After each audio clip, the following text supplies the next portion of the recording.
श्रीमन नारायण। एक बहुत ही आनंददायक घटना घटित हुई है विनय झा के प्रकरण में, और इसीलिए मैं यह अंतिम वीडियो बना रहा हूं।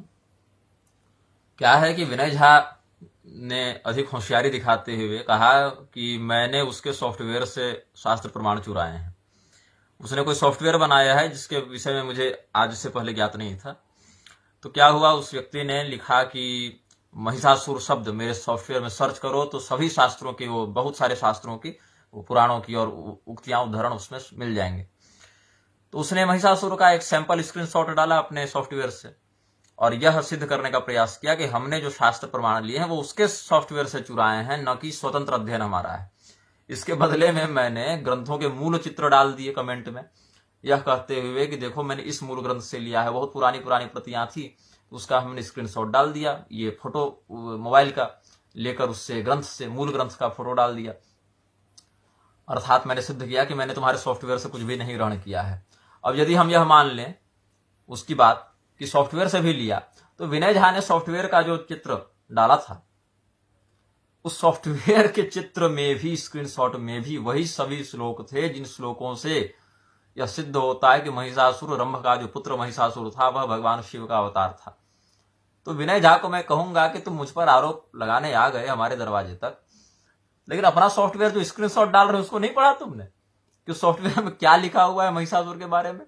तुम्हारा सॉफ्टवेयर स्वयं कह रहा है कि महिषासुर शिव जी का अवतार था। रंभ ने 3 जन्मों तक अपुत्रो हम महादेव अथवा मम जन्मत्रय पुत्रो भगवान भवतु शंकर, इस प्रकार से जो रंभ ने वरदान मांगा, तो वो तो तुम्हारा सॉफ्टवेयर ही बता रहा है। मतलब तुम्हारा सॉफ्टवेयर गलत बता रहा है, तो पहले अपना सॉफ्टवेयर सुधारो, बाद में हमसे बहस करने आना। और यदि मानते हो तुम्हारा सॉफ्टवेयर सही है, वो गलत नहीं बोल रहा है, तो अपने सॉफ्टवेयर की तो मानो, मेरी ना मानोगे तो।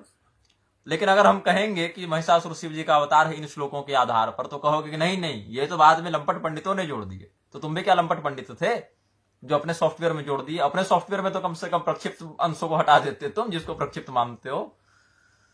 तो महिषासुर का जो मैंने वर्णन किया अपने लेख में, वही इसका सॉफ्टवेयर बता रहा है। इसको तो अपना सॉफ्टवेयर ढंग से नहीं पता कि इसके सॉफ्टवेयर में क्या लिखा है क्या नहीं लिखा है, जबकि मैंने तो मूल ग्रंथ का चित्र भेज दिया कि देखो मेरे पास ये ग्रंथ है, हमने यहां से पढ़ा है। हमने तो कालिका पुराण का मूल पारायण किया है भगवती कालिका के समक्ष।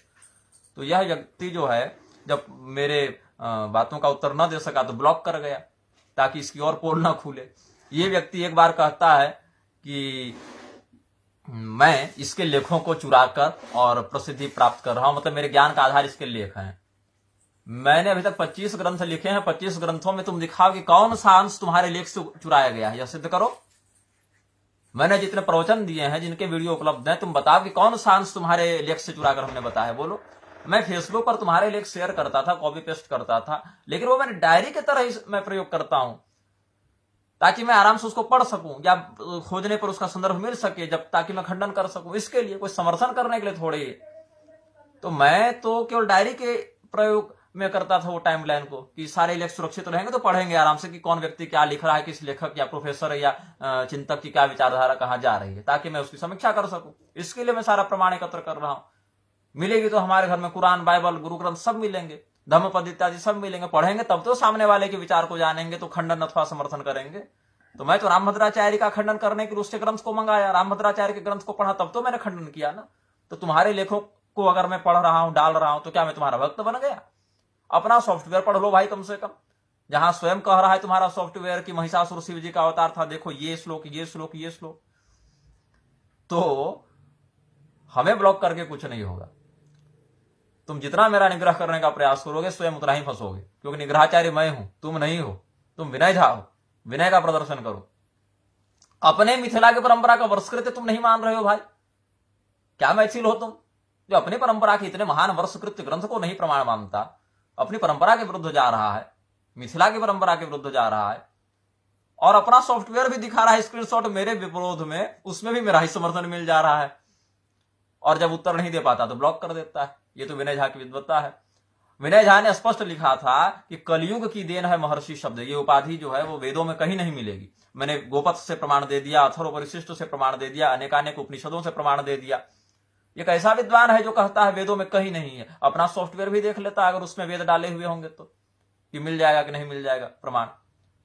फिर भगवान श्री कृष्ण ने जो कहा महर्षिणांग भृगुरहम अथवा महर्षय सप्त पूर्वे, तो वहां से भी तुम प्रमाण ग्रहण कर सकते थे कि श्रीमद् भगवद गीता भगवान श्री कृष्ण ने द्वापर युग में कही तो वह कलयुग से पहले ही कही थी।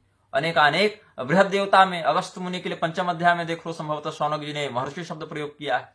ये सब तो कलयुग के पहले के ग्रंथ है ना। लेकिन तुमको तो महिषासुर सिद्ध करना है 1750 ईस्वी में। ये सब का कहीं शास्त्र प्रमाण दे पाओगे? 1750 ईस्वी में जो है सो महिषासुर के समान सिंह धारण करने वाले भैंसे के सिंह वाले राजवंश थे। है कोई शास्त्र प्रमाण? नहीं है। सॉफ्टवेयर भी उठाकर लाया तो हमारे ही समर्थन में वह मिल गया। इसको सॉफ्टवेयर भी इसका साथ नहीं दे रहा है, और जब उत्तर नहीं दे पाया तो ब्लॉक करके भाग गया और मेरा निग्रह करने चला है।